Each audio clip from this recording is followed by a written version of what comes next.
Are you stuck? How about unhappy? Join Alena Chapman, author, mentor, and life coach for Magical Moments with Alena as she challenges you to get out of the doldrum and start living your life to the fullest. Alena will help you take control of your life and push you to do the things you never thought you'd do. So get ready to take back your power and celebrate life with Magical Moments featuring Alena Chapman. Welcome to Magical Moments for that ease and that betterment in your life. I'm your host, Alena Chapman. You know, I'll tell you, we have incredible people listening to this show. And I am so very grateful. I know I have not said that, but I am. I'm very grateful to have such incredible people. You really soak this stuff up, everything that we're learning and the concepts and the great guests that I bring on, but then you really toss it over in your mind. That shows me, oh my gosh, you guys are really taking it in. And then you come up with questions, and they're not just, they're good questions. And I'm so happy about that. Today, I'm going to be answering one of those wonderful questions. I think this one came from our show when we were talking about relationships. And one of the shows we talk about relationships. Isn't life all about relationships? It really is. It really is. How to let go of codependency after the divorce. So what she asked is, how do I do this? How do I let go of the codependency now that I'm divorced? Now, that is number one, showing me that this person is very self-aware, and she understands, or he understands, that there was a dysfunctional situation. First of all, I want to answer this question. This show is all about this question, because I think this is going to really impact so many people. Because like I said, life is about relationships. And we have a high majority of our relationships are dysfunctional. So, there you go, right? So how do we fix that? Well, by understanding, by getting an understanding. Today, we're going to talk about it. Codependency. What is it? It's a learned behavior, folks. We're not born with it. It's not a personality. It is a learned behavior. And we learn it very young in life. I even learned it in my life. My gosh. Yes, I learned it with seeing my parents' relationship was very much that way. Seeing the nuns teaching it very well in school. What is it? It is a learned behavior of putting others above ourselves. Constantly being taught not to trust our own needs or wants, and always making peace by sacrificing ourselves. See the theme here? It's give, but not in a way that's healthy and from the total heart, but out of what we have been taught to do, and to do endlessly, and to put ourselves last. In a relationship, a romantic relationship, or a child mother or father relationship, codependency is a dysfunctional, subservient type of relationship to enable another partner. Okay? So we act subservient if we're codependent, because we are not taking care of our own needs. We are not caring about our desires. Now, the thing is, if you have been brought up with codependency and taught that, and it's subtle, you know, I'm going to have people running all over the place saying, oh, I've been taught codependent. Well, maybe you have, maybe you haven't. But I was in a very strict school for the earlier part of my life. And the nuns, they were big on teaching you that you were, your needs were not as important as they thought was what's important.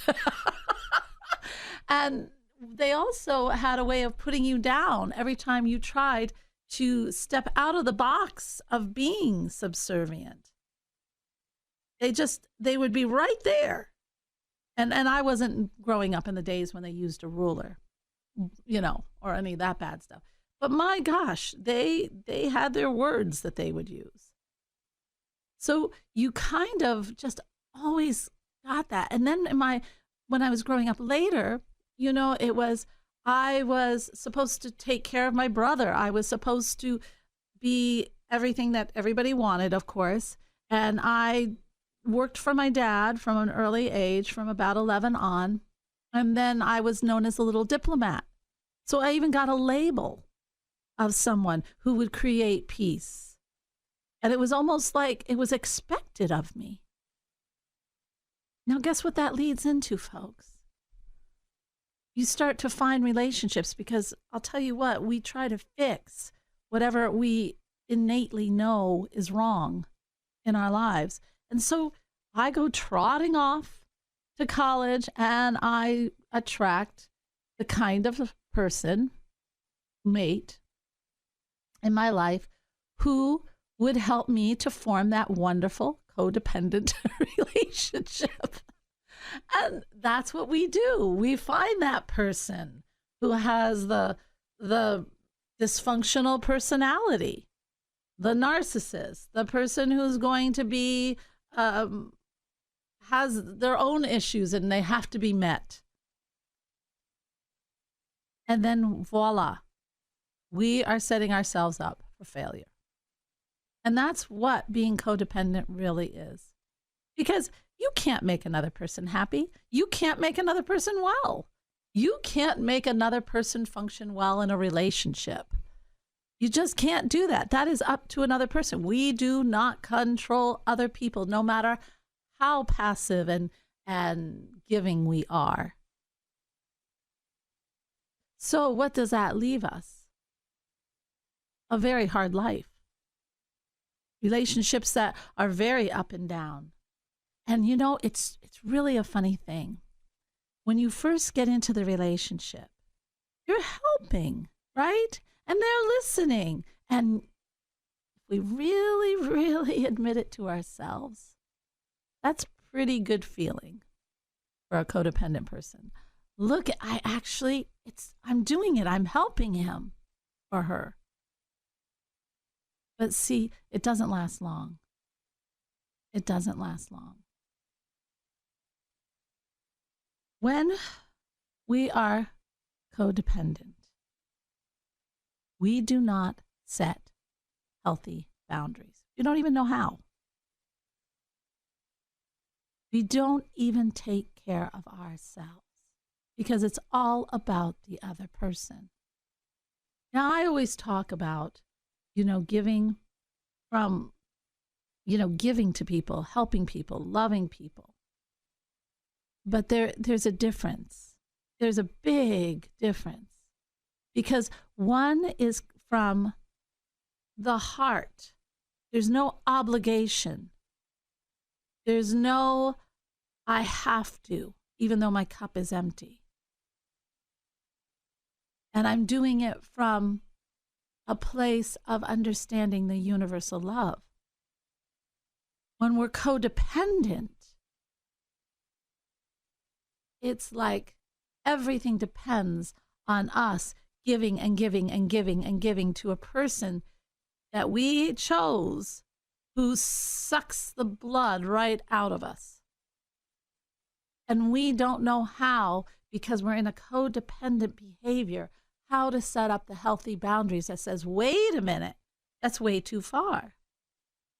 We haven't grown up knowing, like what Maya Angelou says or said, that there is a sacred space.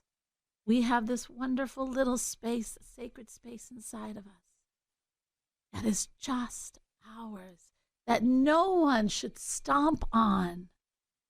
But when we're codependent, we let them stomp all over the place. We give everything.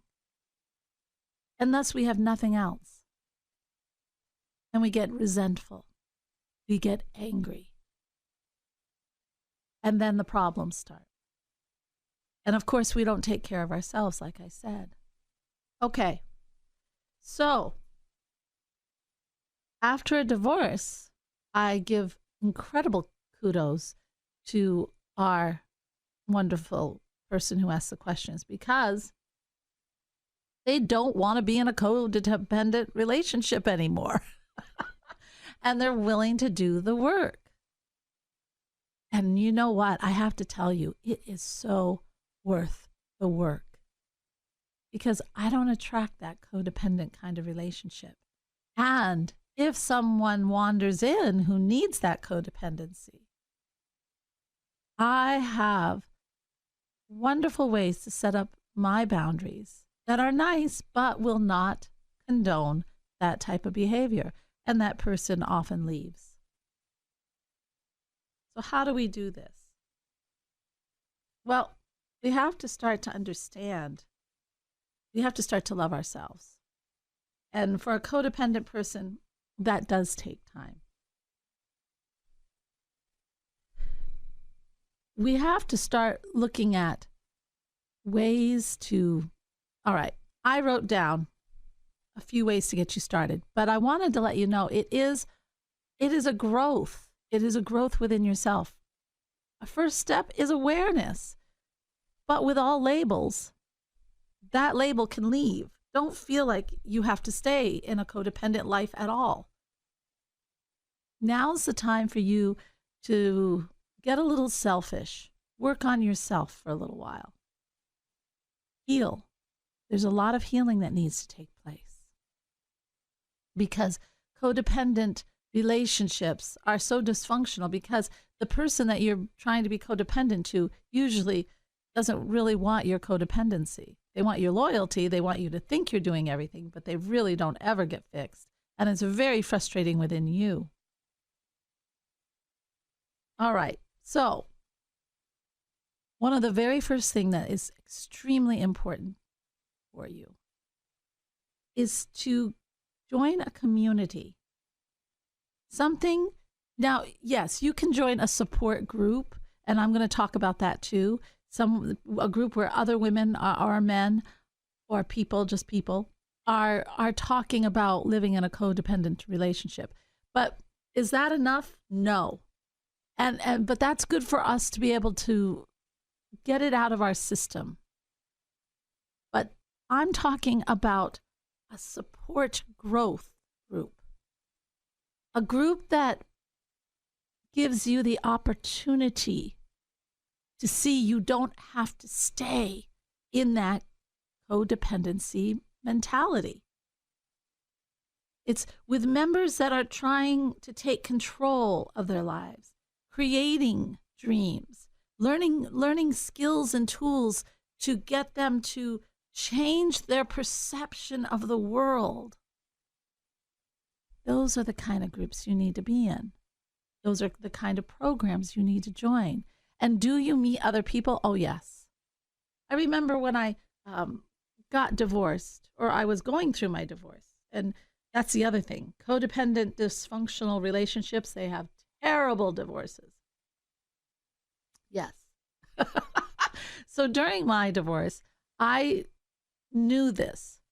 I wanted to get my head back on straight. I didn't want this codependency thing. And that's actually what started everything in my own growth and got the magic back into my life fully, was letting go of that learned behavior. So I started out talking to one person who led me into these groups. I went all the way to Canada to join groups. That's how I got in with Bob Proctor, actually.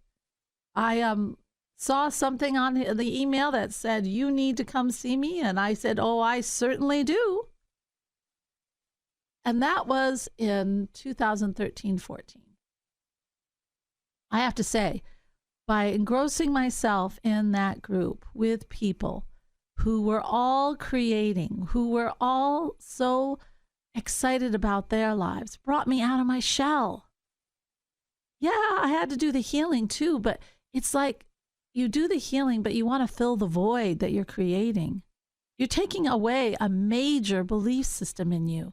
You have to fill it with something else, or you end up staying in like this victim quasi, I'm still doing it, but I'm a victim mode. You've got to fill the void with something better, something you want to be. And me going to this event with Bob Proctor's up in Canada, oh my gosh, it was for a week. And I remember I was in heaven. Everybody was so nice. And I made really good friends that are still friends today. Because we must have all been trying to get over something and filling our brains with this incredible knowledge that we could get over this, that we could be better. And on that path of making our lives better and create our lives. Well, what more could I want getting out of a divorce, right? So I think it's important because you have to have hope. And you also have to have that support structure that's going to help you to move forward in your growth and thus in your life. And it's really important. I really do think that was what helped me to turn the tide and start to see I can change my perception. And I learned the most valuable lesson in my divorce about perception. And my support group was there. We started to read once a week. I had one person, Kaz, she's a science fiction writer. She and I read every morning for about 3 years. We read things like Think and Grow Rich. We wrote, oh my gosh, Waddle's book. We read all these books. And that was good. I had another friend who was doing events, was always calling me, seeing how I was doing. It was just really nice to have people that cared and wanted to see me thrive. And that's what it is right there. They wanted to see me thrive. And I wanted to see me thrive too. I can't stress enough how important it is to get yourself into a group that is moving forward. Now, the other thing is gather support from people around you, friends, people that you trust. But here's the thing. You don't want to draw upon the same people who taught you the codependency. But there are so many groups. Join groups that you like, that are fun. You'll make new friends too. Or if you have friends, make it a time where you can, cry on a shoulder. But then make a pact with them to have you help heal, not just stay in the woes, and not to add bitterness. There is no reason for bitterness because I'll tell you what, you were codependent and they were dysfunctional. It's a perfect pair, and it was never going to end up any other way. The cards were dealt. So we heal with our friends, but we don't stay in that woe is me. We learn from it. We grow.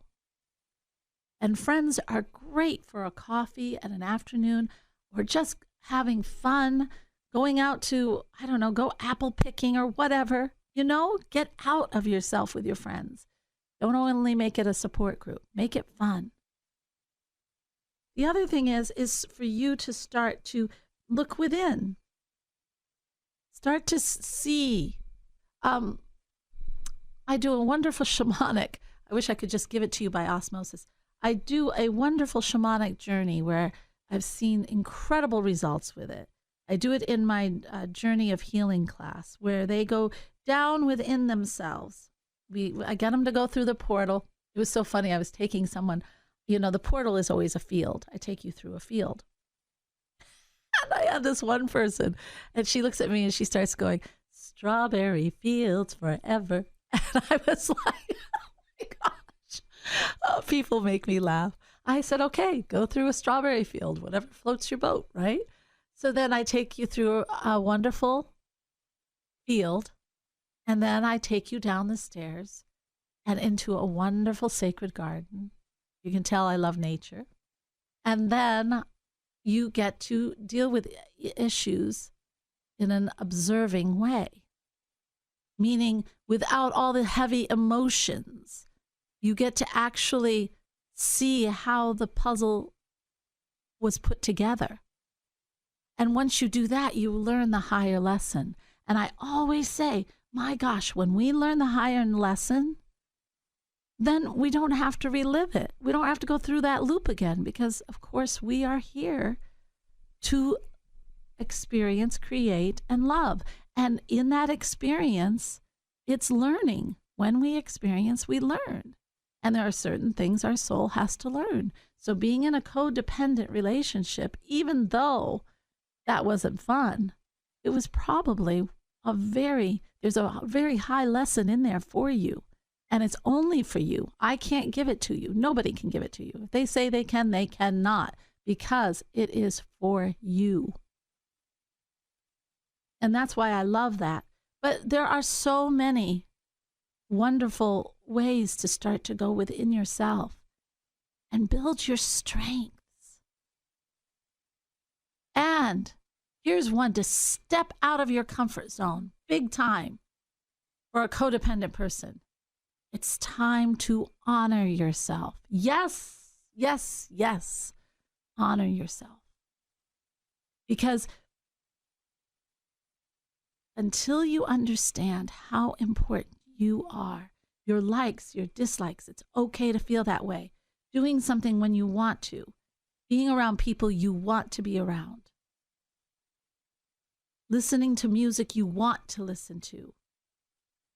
Honoring what you're putting in your body, what you're eating. And you don't have to eat something else because somebody else is. You eat what you want to eat. Taking those hot bubble baths. Walking out in nature and looking at the bigness of life and allowing yourself. That's a big one. Allowing yourself to enjoy and feel. I was taking a hike on Little River Wetlands. It's a nature reserve here in my town.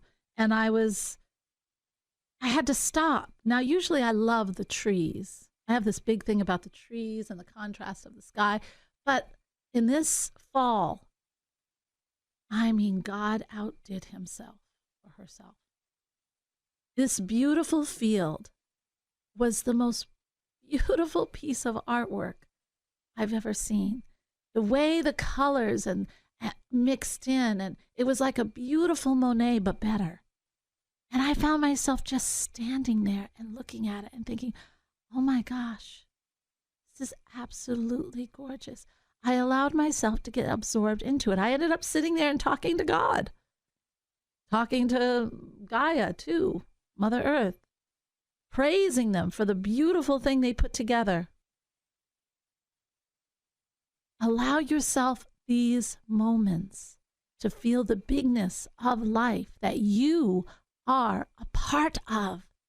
Not only are you a part of, you are it.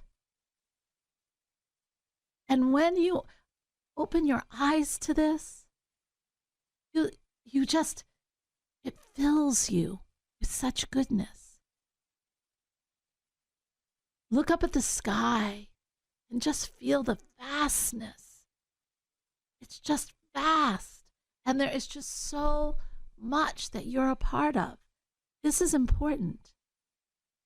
It's time to break through the cocoon of codependency and become the butterfly that you were always meant to be.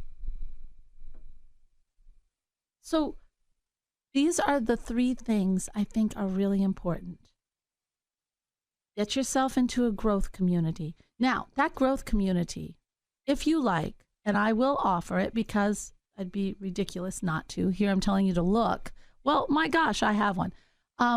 Look at Soul Manifesto. And if you are interested and you really want to get over this codependency and you want to heal and you want to see yourself become that butterfly, I have several programs there. I have Inevitable You, which is fantastic. People love that program. And it gets you into the creating, and it gets you into the filling your mind with good stuff and your heart with good stuff so that you can go forward in your life. But if you feel like you have to heal, then I have a wonderful journey of healing. Now, that one's not on the website, but just give me an email. Go to info@soulmanifesto.com. info.soulmanifesto, which is the website you're on, .com. Okay? Let me know. And if you're interested, I can get you into that. So those are programs. If you're not interested in those kinds of things, then there's plenty out there. And then you've got the friends. And then get yourself out into the world. Take those bubble baths. Start honoring yourself. Those are the 3 things. You really, I know you don't believe this, but you really, really, really deserve the very best this world has to offer. You are not defined by a dysfunctional person. They need to fix themselves. You cannot fix them. Bob Proctor once told me, he said, I said, I want to help everyone who needs it. And he said, no, Alena, you want to help everyone who wants it. Guys, it's all time that we become our very own best soulmate. And then we can offer the world the greatest that we have. Remember, spirit is love. And when we become that soulmate, we fill ourselves with love. We let spirit enter our lives and we bring it forth into the world. I love you all. This has been Magical Moments with Alena, featuring Alena Chapman. If you missed an episode, download it now on iTunes, Spotify, TuneIn, CastBox, Deezer, Stitcher, Google Podcasts, or your favorite podcast platform. Learn more online at soulmanifesto.com. Podcasts by Federated Media.